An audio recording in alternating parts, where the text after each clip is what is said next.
Y vamos a trabajar algunos aspectos respecto al código tributario. No voy a tocar todo el código tributario en el entendido de que ustedes llevan ya o ya han llevado la asignatura de derecho tributario, pero sí voy a tocar algunos puntos que es importante que conozcamos para el desarrollo de nuestra asignatura, como lo habíamos comentado, ¿sí? Empezamos entonces con el artículo 1 del Código Tributario, que establece respecto al ámbito de aplicación.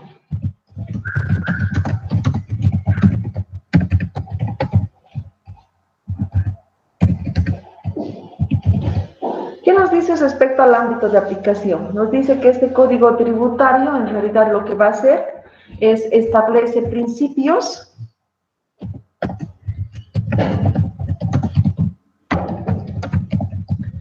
establece procedimientos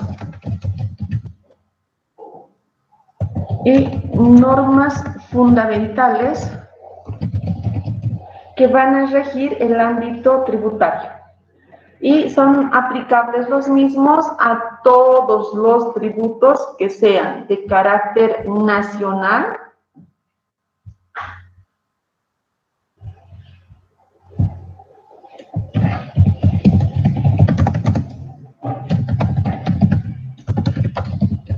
departamentales, municipales y universitarios. Eso quiere decir que conforme establece la Constitución Política del Estado, el Tesoro General de la Nación, el Estado Plurinacional puede crear tributos. De ahí surgen los tributos nacionales, que son coparticipables a todo el territorio nacional, ¿no? Para desarrollar o desenvolver las actividades a las que está obligado, como ser salud, educación, seguridad.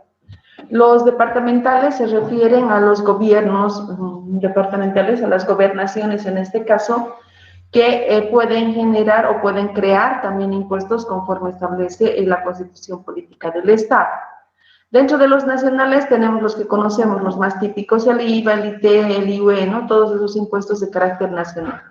Dentro de los impuestos departamentales, tenemos, por ejemplo, lo que es el impuesto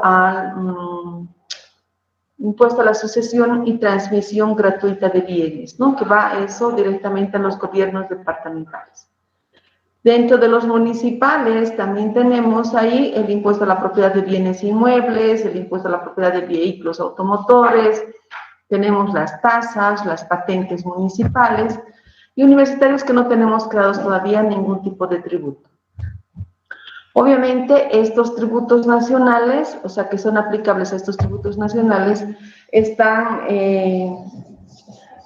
administrados, administrados, controlados, fiscalizados por algunas entidades del Estado, como ser, por ejemplo, la aduana nacional para el caso de importaciones de tributos aduaneros, el Servicio de Impuestos Nacionales para tributos nacionales, está la gobernación para lo que hemos dicho, el impuesto a la transmisión gratuita, los gobiernos municipales, las alcaldías, que son las encargadas de cobrar lo que son todo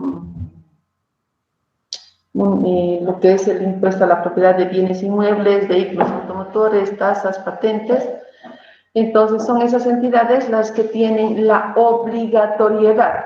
Cuando estamos hablando de tributos, se trata de control, fiscalización, revisión, deben aplicar necesariamente la Ley 2492, que es el Código Tributario.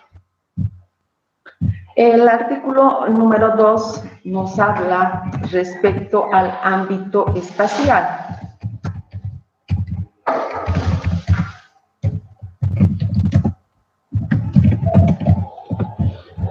¿Qué nos dice respecto al ámbito espacial, ¿no? Entonces nos dice dónde, o sea, en qué lugar va a ser aplicado. Y hablamos dentro de lo que es el territorio nacional. Este código tributario se aplica dentro del territorio nacional.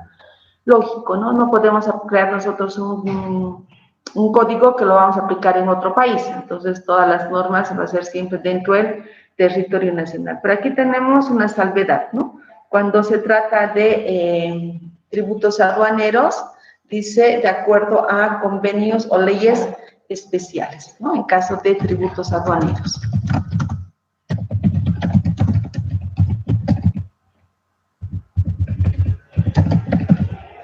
Estos van a ser de acuerdo a convenios o leyes especiales, como ser, por ejemplo, la Ley General de Aduanas. Un caso muy típico de lo que es materia aduanera y no se aplica en ese ámbito, lo que es la 2492, son, por ejemplo, las zonas francas, ¿no? Todos los lugares donde hay zonas francas no se aplica, no se cobran impuestos nacionales.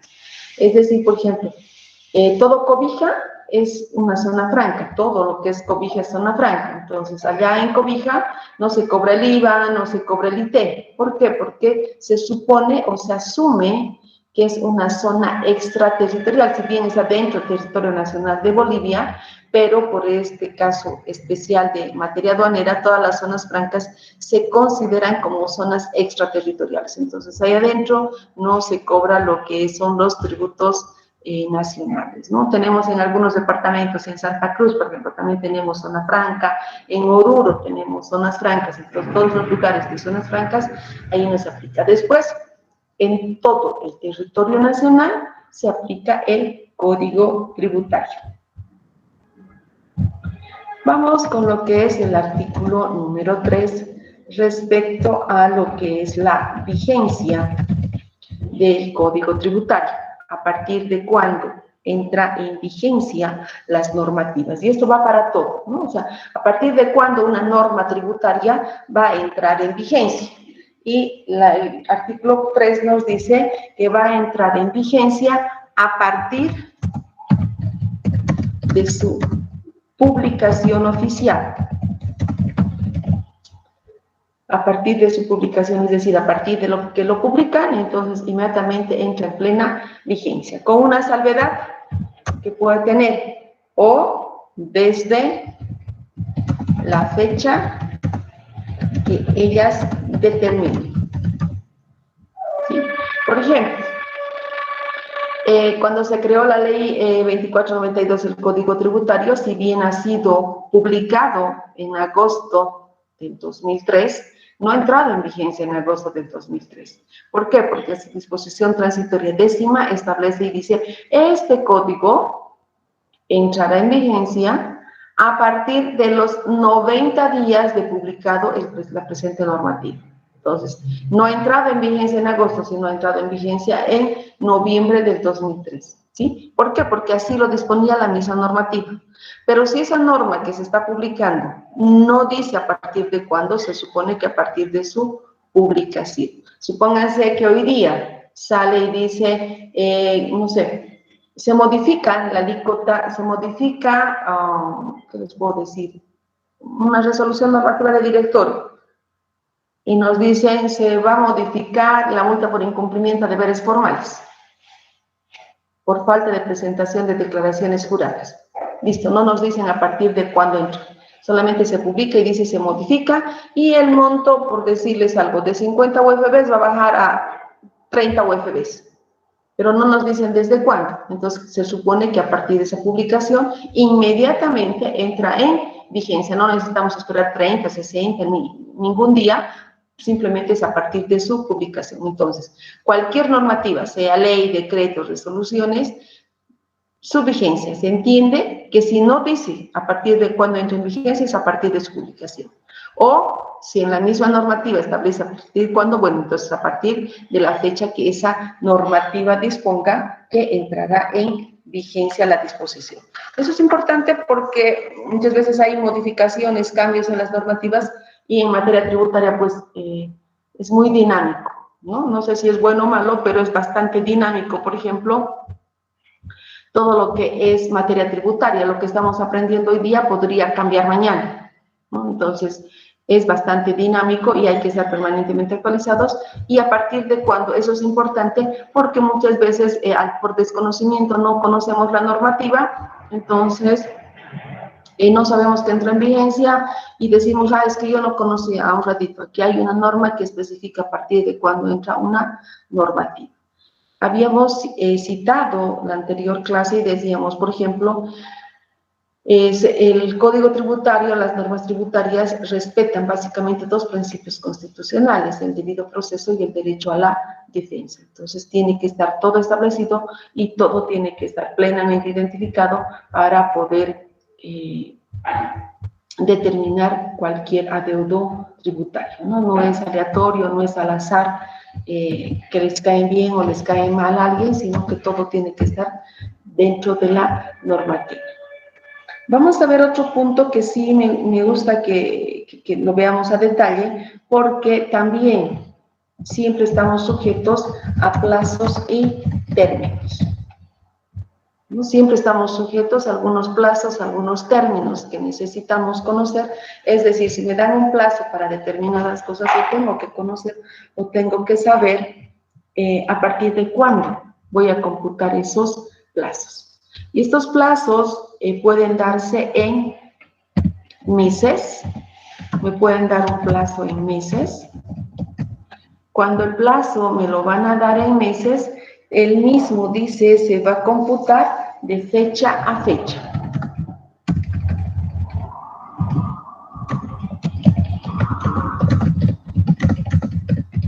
Y si no existiese en el mes de vencimiento un día equivalente, se entiende que el plazo acaba el último día del mes. Como en el caso del IVA, del IT, por ejemplo, del ICE, ¿no? Nos dice, se declarará por periodos mensuales, ya no me está dando un plazo en meses. Entonces se entiende y dice, un periodo es un mes calendario. Entonces quiere decir que el primero al último día de ese mes se entiende como periodo, como mes calendario, ¿no? Entonces, si estamos declarando por enero, por ejemplo, será del 1 al 31 de enero. Si estamos hablando de febrero, estaríamos hablando del 1 al 28 de febrero, ¿sí? Entonces, así sucesivamente se computan de fecha a fecha y si no existiese un día equivalente, se entiende que es el último día del mes, ¿no? Pero, ¿qué pasa si me dan los plazos en años? Podrían darse en años, como el impuesto a las utilidades de las empresas, ¿sí? Cuando nos dan los plazos en años, se entiende el plazo, ¿sí? Que se computa siempre como años calendario, ¿no? Cuando me dicen un año, es un año calendario. Para las empresas comerciales, mi año calendario del IVE, 1 de enero al 31 de diciembre. Empresas, empresas industriales.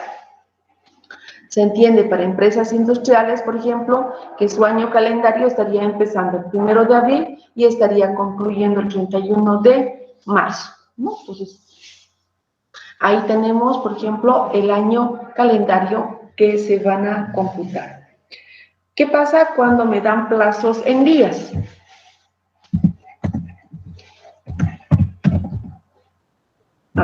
Cuando me dan los plazos en días, tengo que tener bastante cuidado. Aquí debo identificar si estos días que me están dando son días hábiles o los días que me están dando son días corridos, ¿sí? Entonces tengo que identificar si me están dando en días y me dicen tiene que presentar documentación 10 días, 5 días, 20 días, entonces, ahí tengo que saber cuántos días me están dando para el cómputo correspondiente.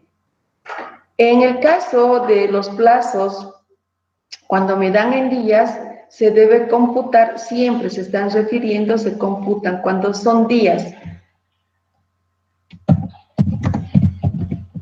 Los plazos son menores o iguales a 10 días,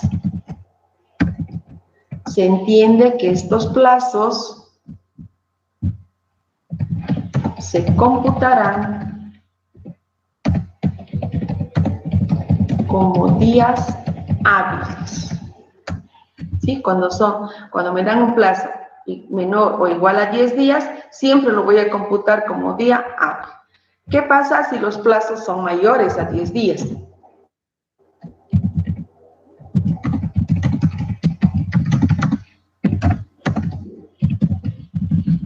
Si mis plazos son mayores, ya no puedo computar como días hábiles. Ahí se computarán como días corridos. Es decir, voy a contar sábados, domingos, feriados, etcétera, etcétera, ¿no? Computo días corridos. Pero estamos hablando de un término aquí que dice cómputo. Entonces, ¿qué se entiende por cómputo? ¿A partir de cuándo empiezo a contar? ¿A partir de cuándo empiezo a computar estos plazos que me estarían dando, ¿no? Entonces, los plazos se empiezan a computar siempre a partir del día siguiente hábil. ¿A qué? A la notificación. Entonces, siempre voy a computar a partir del día siguiente hábil que me están notificando. Me están notificando hoy miércoles. ¿A partir de cuándo empiezo a computar? A partir de mañana jueves. Si me notifican el viernes, ¿cuál es mi siguiente día hábil? ¿El sábado es hábil o inhábil?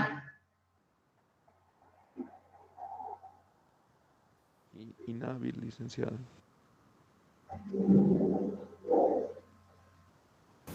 Inhábil. Inhábil, por lo tanto no puedo empezar a computar el sábado.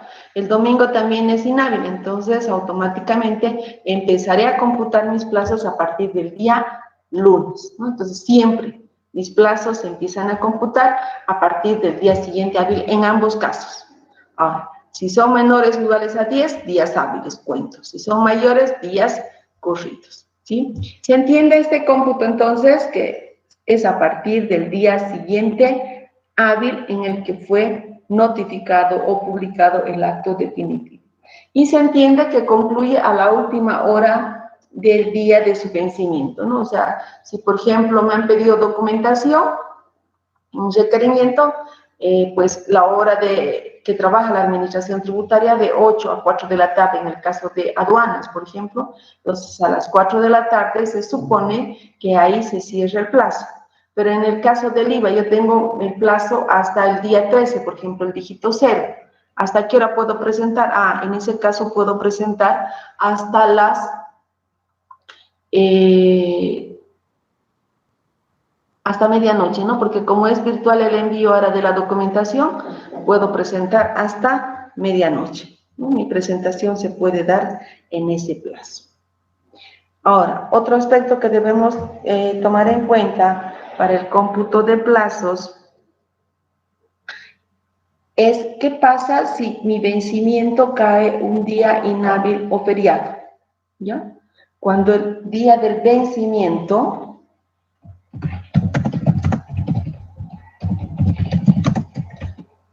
cae día inhábil o feriado, se entiende que se traslada al primer día hábil siguiente, ¿sí? ¿Qué pasa si mi cómputo de plazo, mi vencimiento cae sábado? Pues sábado no trabaja la administración tributaria. Entonces, si cae sábado, se entiende que ese mi plazo va a ser postergado hasta el día lunes. Hasta el día lunes va a ser postergado. No sé si tienen alguna duda, alguna pregunta, por favor. ¿Consultas? Licenciada, buen día. Entonces, en este caso, siempre se va a trasladar al día siguiente. Por favor, si podrías aumentar tu volumen, casi no te escucho. En este caso se va, digamos, si el vencimiento cae el día sábado o domingo, que es un día inhábil, se va a trasladar sí o sí al día siguiente posterior, ¿no ve? No anterior. Al día siguiente posterior hábil, siempre hábil. ¿Ya? Si cae sábado, por ejemplo, al día siguiente sería domingo, pero domingo es inhábil, entonces los sigo trasladando hasta el día lunes. Ok, A ver, muchas vamos gracias. a hacer un pequeño ejercicio acá para que quede comprendido este aspecto.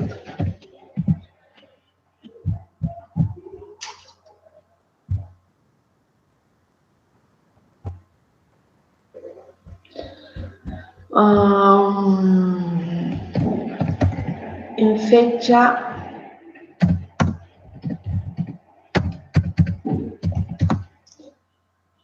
24 de febrero del 2022 se notifica con requerimiento de documentación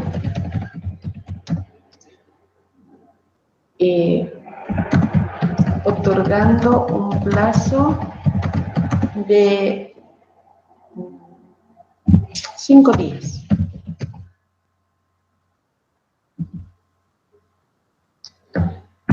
Bien. En el 24 de febrero estamos notificando un requerimiento, es una fisca, un cruce de información, cualquier requerimiento que hace la administración, sea la aduana, la alcaldía, porque, ojo, que estos plazos y estas formas de cómputos aplican la aduana, la alcaldía, el SIN, todas las instituciones que controlan, fiscalizan materia tributaria, ¿no? Entonces, determínenme cuándo sería mi plazo de vencimiento.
El 2 de marzo, Lice. El 2 de marzo. A ver, vamos a hacer la prueba ya. ¿Qué día era 24 de febrero? Jueves. Jueves.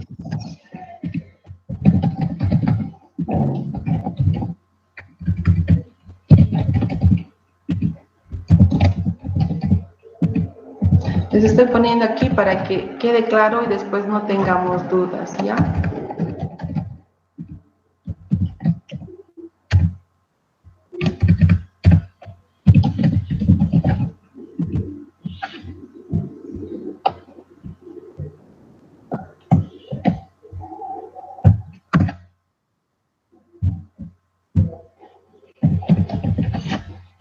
Bien.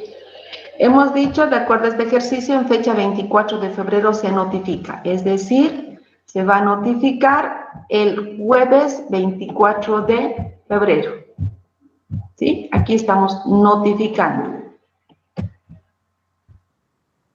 Ahí se procede a la notificación. Siempre los plazos van a empezar a computarse a partir de su a partir del día siguiente hábil a su notificación. Por lo tanto, ¿a partir de cuándo empiezo a computar mis plazos? Desde el 25 de febrero. 25. ¿Cuántos días me están dando? 5. 5. Por lo tanto, ¿cómo voy a computar mis plazos? ¿Días hábiles o días corridos? Días hábiles. Hábiles. Hábiles, porque Hábiles. si son menores o iguales a 10, debo computar como días hábiles. Entonces, vamos computando días hábiles. El 25, a partir del día siguiente hábil, allá. Entonces, acá es 1. El sábado es día hábil o inhábil. Inhábil. Domingo. Inhábil. Lunes. Feriado. Hábil. A ver, revisen sus calendarios. Lunes y martes sería feriado, licenciado. Era feriado de carnavales. ¿Computo o no? No. No, los feriados, inhábiles o feriados no se computan. El martes primero, ¿computo o no? No, me voy al miércoles 2 de marzo. ¿Es día hábil o inhábil? Hábil. Hábil. Entonces ahí va el segundo día. El jueves, ¿es hábil o inhábil? Hábil. Día hábil, licenciado. 3. El viernes, Hábil. Yes. hábil. 4. Otra vez tengo sábado, ¿computo o no? No. No, No. licenciado. Domingo, Tampoco lice. tampoco. Por lo tanto, mi vencimiento es el 7 de marzo. ¿Sí? ¿Se dan cuenta? La condicionante es menor a 10 días, días hábiles. ¿A partir de cuándo empieza a computar? A partir del día siguiente hábil. Si por si acaso mi vencimiento después dice eso va más para días corridos, es día, si cae día inhábil o feriado, se traslada siempre al primer día hábil siguiente. ¿Sí? Les voy a hacer una variante y les pongo, voy a notificar también el 24 de febrero, pero les voy a dar un plazo de 15 días para que presenten la documentación. Compútenme cuánto es el vencimiento.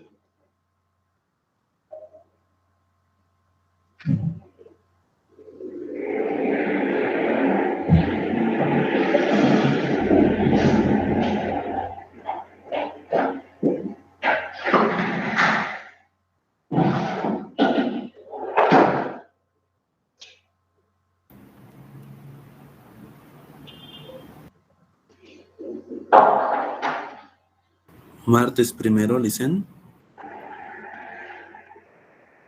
El 11 de marzo, licenciado.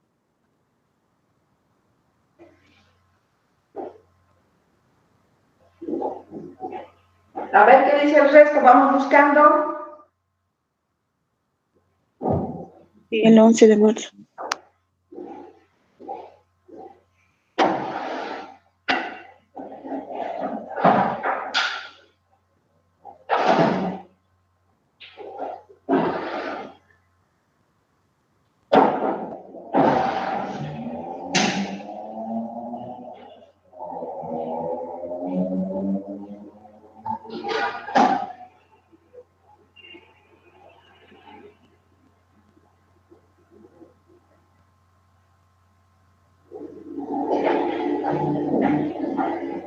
¿Quién tiene otra fecha?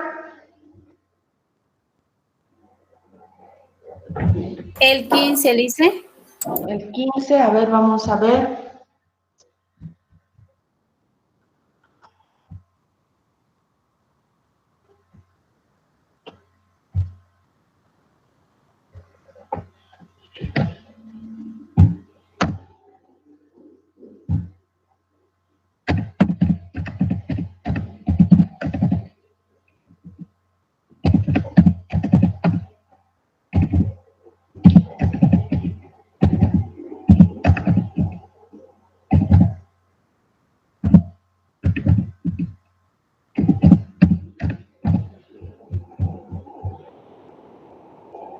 Ya, vamos viendo hasta ahí. Mi plazo para empezar, ¿cuántos días son? 15. 15 días. 15 días. Ya tengo más registros participativos. Ok. Si son 15 días, ¿cómo computo? ¿Días hábiles o días corridos? Días corridos. 10 corridos. Días corridos. Si Días son más de corridos. 10 días, siempre voy a computar como días corridos. ¿Sí? En ambos casos, tanto menores a 10 días o iguales a 10 días, siempre voy a empezar a computar a partir del día siguiente hábil a la notificación. Siempre voy a empezar a computar a partir del día siguiente hábil. Pero la diferencia es días corridos o días hábiles. Entonces, me han notificado el 24 de febrero, empiezo a computar aquí uno. ¿El sábado cuento o no? Sí, cuento. Sí, cuando dice días corridos, cuento sábados, domingos, feriados, todo cuento. Entonces va 2, va 3, va 4, 5 días, 6 días, 7 días, 8 días, 9 días, 10 días, 11 días, 12 días, 13 días, 14 días y 15 días. Fíjense, vencía el viernes 11 de marzo. Si yo hubiera presentado mi documentación el lunes o el martes 15, ya estaba fuera de fecha y hubiera sido sujeta a una multa por incumplimiento a deberes formales, por no cumplir los plazos, ¿no? Por eso es importante que ustedes aprendan a computar estos plazos. Ahora, ¿qué hubiera pasado si por alguna razón ya hubiera vencido aquí? Ya, en vez de 15 días, le voy a poner, por favor, simplemente para que me entiendan, le voy a poner 16 días, ya, en este caso. En vez de 15, le voy a poner 16 días. ¿Sí? Si fuera 16 días, mi vencimiento sería aquí. Pero el sábado es día inhábil. Por lo tanto, esto se traslada al día siguiente hábil, al domingo. Lo voy a ir marcando para que ustedes se den cuenta que eso no corre.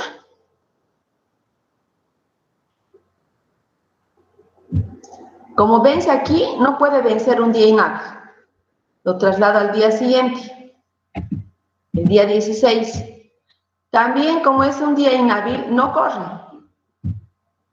Por lo tanto, ¿a dónde voy a trasladar? Lo traslado al primer día hábil, es decir, al 14.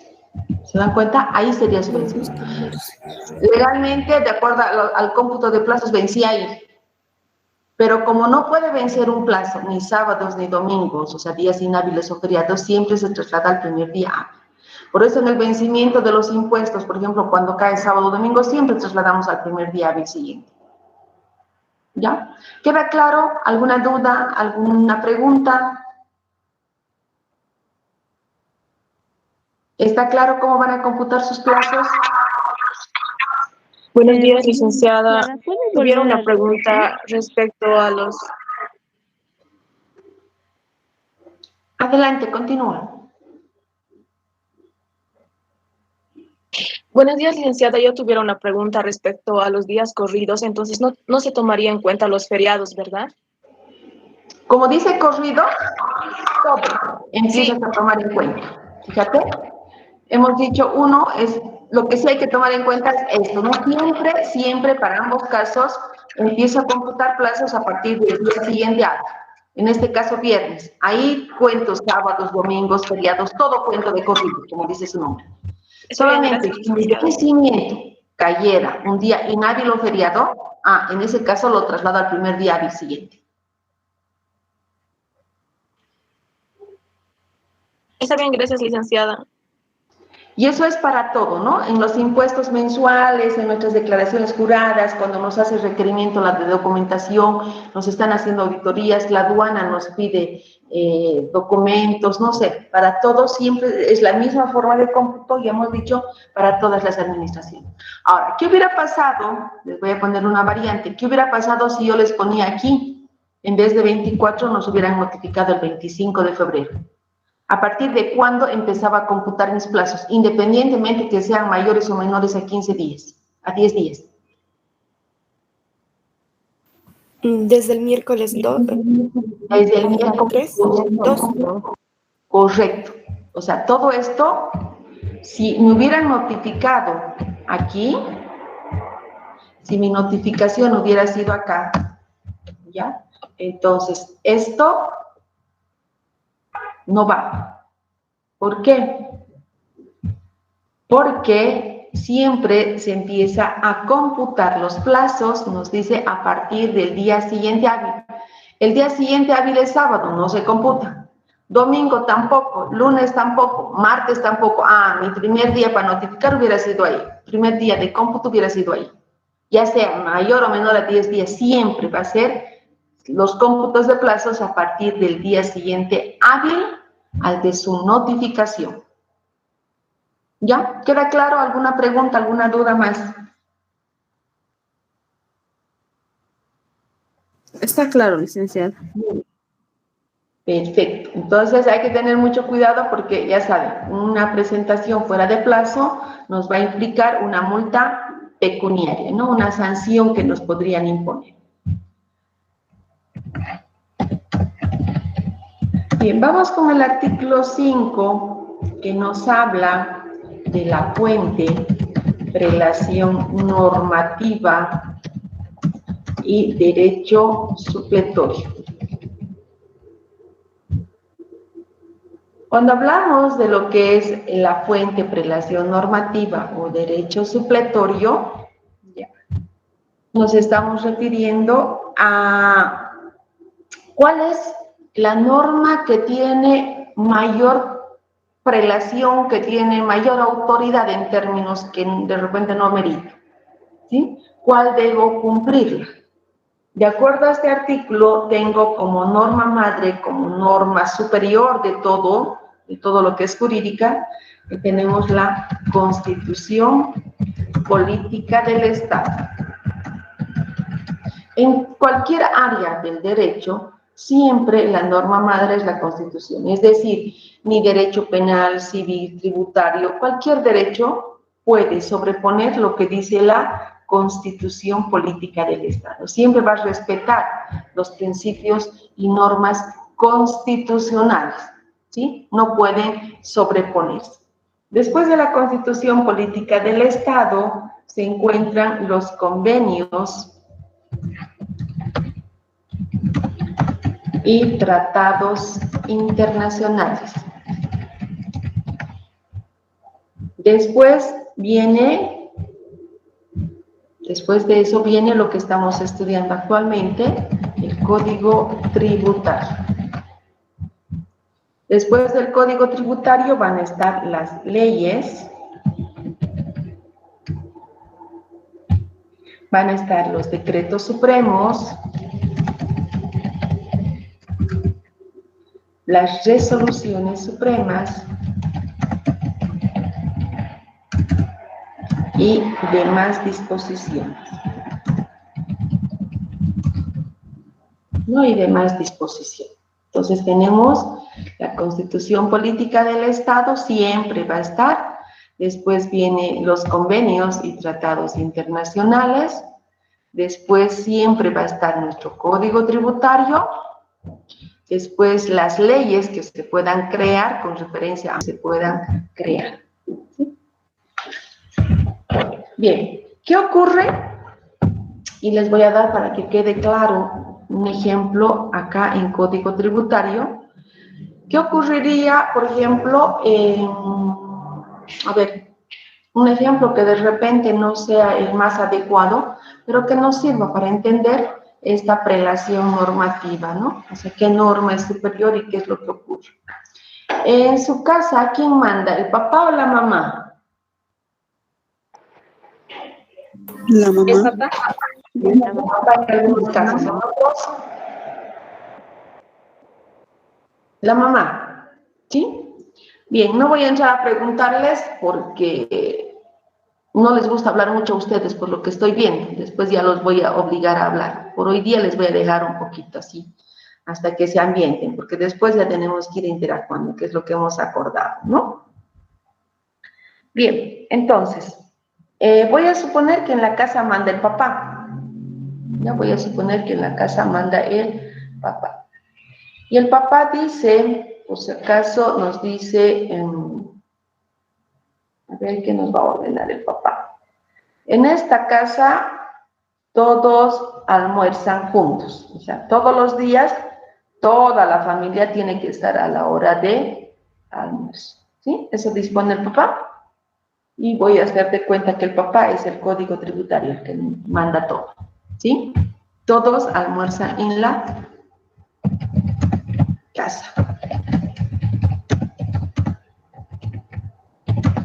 ¿Ya? Y nos dice, pues acaso todos los días. Entonces, todos los días, todos almuerzan en la casa. Eso está disponiendo el papá. Después del papá, hemos dicho, viene la mamá normalmente en nivel de autoridad, ¿sí? La mamá no puede no puede desconocer, si ustedes quieren, la norma que ha dicho el papá, porque no le va a contradecir, ¿no? En sus casas, si el papá te dice, no sales, bueno, aunque a veces las mamás los convencen a su papá, pero ojo, los convencen, ¿no ven? Pero si el papá dice, no haces esto, no lo haces. La mamá difícilmente va a ir a contradecir, ¿ya? Salvo algunas excepciones, ¿no? Contadas excepciones que se puedan dar. Bien, voy a suponer que la mamá es las leyes y la mamá dice, perfecto, todos almuerzan en la casa todos los días, pero ¿a qué hora almorzamos? ¿A las 11, a las 12, a la 1, a las 2? ¿A qué hora almorzamos? Simplemente la norma genérica del papá es almuerzan en la casa. Pero, ¿y el horario? ¿A qué hora vamos a almorzar? Entonces la mamá dice, perfecto, todos almuerzan en la casa, pero vamos a almorzar, el horario de almuerzo es de, digamos, 12:30, por favor, hasta las 13:30. Estoy inventando, de repente ustedes tienen otros horarios. La mamá ha dispuesto que el horario de almuerzo es 12:30 a 1:30. ¿Está modificando lo que ha dicho el papá? ¿Está modificando o no? No, licenciada, solamente está complementando. Simplemente está ampliando un poquito lo que dice el papá, ¿sí? El papá ha dicho almuerzan, pero no nos ha dicho qué hora. Una norma genérica, almorzar, pero ¿a qué hora? Porque de repente, no sé, el hijo tiene clases, salen a las 12 del trabajo, no sé, ¿no ve? Entonces, podría no cumplirse ese almuerzo de todos. Entonces, lo único que está especificando es el horario. Después de la mamá, normalmente, ¿quién viene? En autoridad. ¿El hijo mayor? El hijo mayor. Por lo general, es el hijo mayor, ¿no? El hijo mayor dice, uy, ya, ni modo, tengo que venir, yo tenía cosas que hacer, o yo quería ir a almorzar, no sé, los domingos con alguien, o quería almorzar fuera, pero bueno, ya, ni modo, todos los días almorzamos en la casa. Pero por si acaso yo como harto, y yo quiero, todos los días quiero almuerzo y segundo.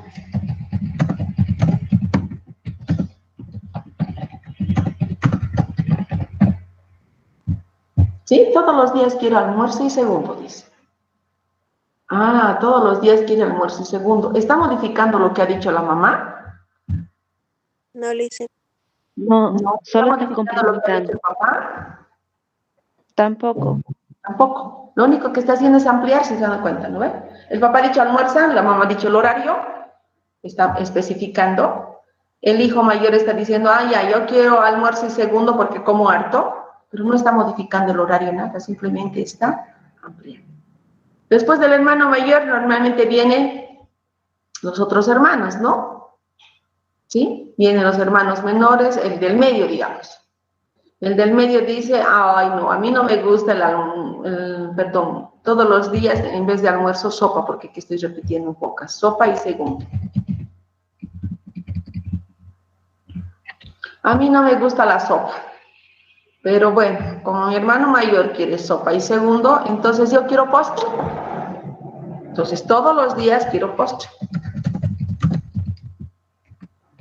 Todos los días, entonces tenemos sopa, segundo que ha dicho el hermano, y estaría aumentando, él dice, entonces yo quiero postre. porque a mí me gusta más el postre. Listo. ¿Está modificando lo que dice el hermano mayor? No. No. ¿Lo que dice el hermano mayor? No. ¿Lo que dice el papá? Tampoco. Viene el hermano menor, dice, no, yo no quiero sopa, yo no quiero esto, no me gusta la sopa, o yo quiero segundo, no sé. Se aguanta el hermano menor. Se aguanta. ¿Por qué? Porque ya está dispuesto. Y todos los días se almuerza en la casa, a las 12:30, 13:30, y se almuerza sopa, segundo y postre. Entonces dice, bueno, ustedes ya han escogido todos los días, por lo menos el domingo a mí denme el gusto. Ya listo, como eres el hermano menor, te vamos a dar el gusto de los domingos. Entonces dice, yo quiero los domingos, yo quiero que sea el segundo, no sé, ¿qué plato les gusta? Escojan.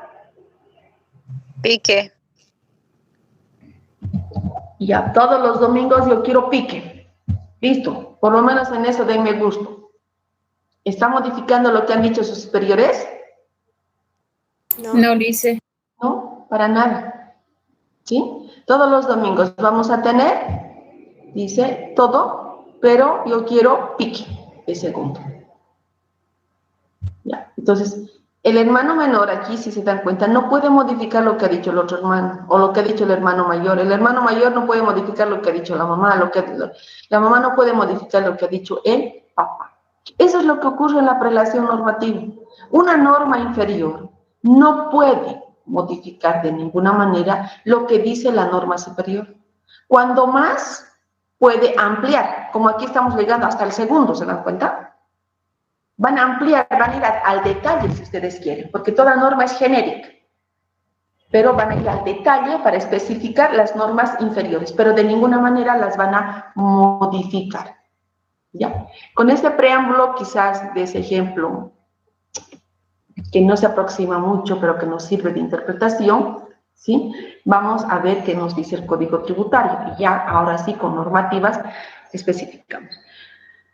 El Código Tributario nos dice, cuando crean un impuesto, nos dice solo la ley, y está en uno de sus artículos, dice, puede crear, modificar o suprimir tributos.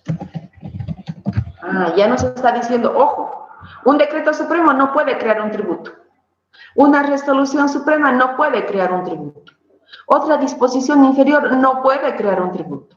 Ya nos está diciendo aquí solo la ley, entonces solo le está dando competencia a la mamá para que pueda crear el tributo. No puede crear el hijo mayor ni el del medio, nadie. Solo la ley, así lo dispone el papá. ¿Ya? Además nos dice, en otro de sus artículos, estoy cogiendo algunos artículos simplemente, dice, cuando creen un tributo, ¿ya? Cuando van a crear un tributo, para crear un tributo, deben definir algunos aspectos como ser el hecho generador. Deben definir aspectos como la base imponible. Deben definir aspectos como la alícuota que van a cobrar. Deben definir, además, quién va a ser el sujeto pasivo. Ojo, si ustedes crean un impuesto, así dice el Código Tributario, deben definir estos aspectos. Perfecto. Solo la ley puede crear, entonces solo aquí puede crear el impuesto. Pero si creas un tributo, ya en la ley debes definir cuál es ese hecho generador, cuál es ese presupuesto jurídico o económico que define la norma como hecho generador. ¿Sobre qué van a pagar? ¿Sobre qué importe? ¿Sobre litros, metros? ¿Sobre qué van a pagar? ¿Cuánto van a pagar? ¿En alícuotas, en tasas fijas, en un monto fijo? ¿Cómo van a pagar? Y además, ¿quién va a pagar? Tiene que estar definido. Entonces, acá vamos, como ya el Código Tributario le está autorizando que puede crear, surge aquí para nosotros lo que es la Ley 843, que es el Sistema Tributario Boliviano. Y en este sistema tributario boliviano nos crea algunos impuestos. Para el caso del ejemplo, por favor, simplemente voy a tomar uno. Me crea el IVA. Me crea el impuesto al valor agregado.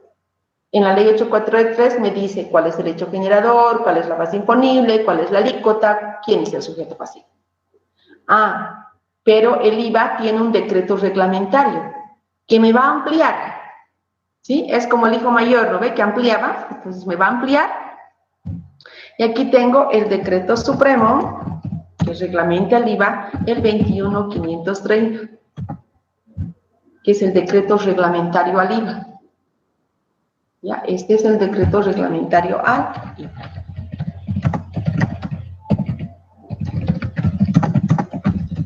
Este decreto reglamentario jamás va a modificar lo que dice el IVA. La ley no puede. Va a ampliar conceptos, así como hemos ido ampliando sopas, segundos, postres, así. Pero no lo va a modificar. Y cuando se crea este IVA, tiene que tomar en cuenta lo que dice aquí. Definan este aspecto. Y si por alguna razón, por ejemplo, se quiere cambiar la alícuota, un decreto supremo no va a poder cambiar. Porque dice solo la ley. Entonces tendrá que haber una ley que me modifique la alícuota. Tendrá que haber una ley si me quieren aumentar sujetos pasivos que me modifique el sujeto pasivo, pero no una norma inferior. Después tenemos otras normativas en el IVA, no vamos a entrar mucho a detalle, y demás disposiciones. Dentro del sistema de lo que es el IVA tenemos las resoluciones normativas de directorio. Y en este caso, por ejemplo, tenemos una resolución que nos habla del sistema de facturación. Aquí nos habla cómo es el crédito fiscal, qué es el crédito fiscal, ciertos requisitos. Pero también nos dice que deben cumplir algunos condicionantes de sistema de facturación, como decir sopa, segundo, postre, pique, ¿no? Entonces, habla una resolución normativa que nos va a hablar sobre el sistema de facturación. ¿Ya? Por favor, no sé si queda con esto comprendido lo que es la prelación normativa. Sí, dice. Sí, Lice. Ok. Bien. Les pido por favor que para la siguiente clase le den una lectura muy rápida a lo que es el código tributario, ya, porque no voy a avanzar a detalles, si bien estos primeros artículos los estoy haciendo, porque me interesa que ustedes conozcan algunos conceptos, pero les pido por favor que den una lectura de todo el código tributario. ¿Ya? Asimismo, por favor, el día de mañana está previsto que yo tome los exámenes de mesa. Les pido por favor que excepcionalmente mañana estemos atentos. No he entrado a ver porque sé que siguen modificando las listas del WebSys, eso es lo que me acaban de decir. Entonces, si yo tuviera que tomar examen, les voy a poner en el WebSys que no vamos a pasar clases, si tengo estudiantes para segunda instancia. Si no, caso contrario, por favor, no podemos ya faltarnos a clases porque es muy corto el semestre para la magnitud de la asignatura que tenemos, ¿no? Y si queremos avanzar. Entonces, por favor, les pido mañana, yo antes de la clase mañana con ustedes tengo 7:15.